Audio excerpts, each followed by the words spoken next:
എന്തായാലും പൂരത്തിന്റെ ആവേശത്തിലാണല്ലോ. പൂരത്തിന്റെ ആവേശത്തിൽ ഓടിപ്പിടിക്കുകയാണ് പൂരം.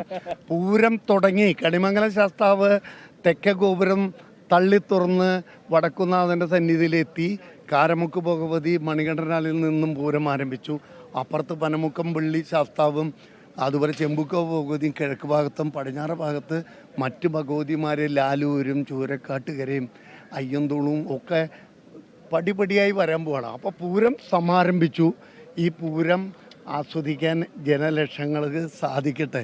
പൂരം എന്ന് പറഞ്ഞാൽ തൃശ്ശൂർ പൂരം മാത്രമാണ് ലോകം മുഴുവൻ കാണുന്നത്.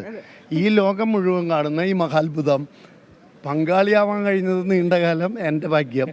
ഇനി ഇതിൻ്റെ ഒപ്പം ജീവിക്കാൻ സാധിക്കുന്നത് അതിനേക്കാൾ അത്ഭുതം. ഇത് രണ്ടും എങ്ങനെയാണ് ഇപ്പൊ ഒരു വ്യത്യാസം ഉണ്ടാവില്ല. നേരത്തെ നമ്മൾ ഇതിന്റെ കൂടെ അങ്ങ് നിൽക്കുകയായിരുന്നു. ഇപ്പൊ നമുക്ക് കാണാനും ആസ്വദിക്കാനും ഒരു സമയം കൂടെ കിട്ടുന്നുണ്ടെന്ന് തോന്നുന്നു. അല്ല, ഇതിന്റെ കൂടെ തന്നെയാണ് നിൽക്കണേ.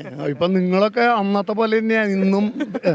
അതുപോലെ ജനങ്ങൾ പറയുന്നത് എലിഞ്ഞിത്ര മേളം എന്ന് കേൾക്കുമ്പോൾ ഞങ്ങളുടെ മനസ്സിൽ ഞങ്ങള് കുട്ടേട്ടനെ കാണുന്നു.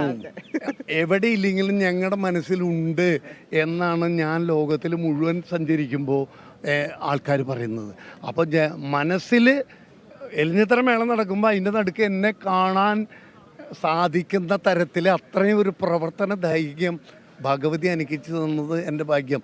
ഞാൻ അവിടെ ഇല്ലെങ്കിലും എൻ്റെ സാന്നിധ്യം അവിടെ ജനങ്ങൾ പ്രതീക്ഷിച്ച് മനസ്സിൽ കാത്തു സൂക്ഷിക്കുന്നുണ്ട്. അത് തന്നെ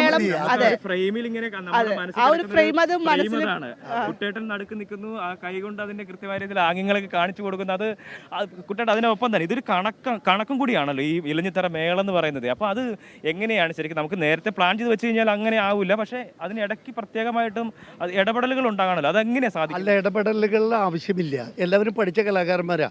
അവരെല്ലാവരും ഒത്തൊരുമിച്ച് പ്രവർത്തിക്കുമ്പോഴാണ് മേളം വിജയിക്കുന്നത്. ഒത്തൊരുമയുടെ വിജയമാണ് മേളം. പ്രമാണിയെ സംബന്ധിച്ച് 300 ആളെ നിയന്ത്രിക്കലല്ല, 300 കലാകാരന്മാർ പ്രമാണിയോടുകൂടി ചേരുന്നതാണ് മേളത്തിൻ്റെ വിജയം. അതാണ് നിയന്ത്രിക്കേണ്ട. പിന്നെ അല്പസ്വല്പം വ്യത്യാസങ്ങളൊക്കെ വല്ലതും ഉണ്ടെങ്കിൽ ഒന്ന് ബാലൻസ് ചെയ്യൽ മാത്രമേ പ്രമാണിക്ക് പണിയുള്ളൂ. ബാക്കിയുള്ളവരുടെ പോലെ കൊട്ടുക. പ്രമാണി ബാക്കിയുള്ളവരുടെ പോലെ ഒരു പ്രവർത്തകൻ മാത്രമാണ്. അതേസമയം സംവിധായകൻ്റെ റോളും കൂടിയുണ്ട്. എന്തായാലും പൂരാശംസകൾ. ഈ കൊല്ലത്തെ പൂരം അതിഗംഭീരമാവട്ടെ. എല്ലാ കൊല്ലത്തെ പോലെ എലിഞ്ഞിത്തറ മേളവും മടത്തിൽ ഒരു പഞ്ചവാദ്യവും വെടിക്കെട്ടും കുടമാറ്റവും കണ്ട് മനസ്സ് നിറയട്ടെ. മനുഷ്യരുടെ മഹാത്ഭുതമായ ഈ പൂരത്തെ ലോകം മുഴുവൻ ശ്രവിക്കട്ടെ, കാണട്ടെ. പൂരാശംസകൾ. ഒരുപാട് സ്നേഹം.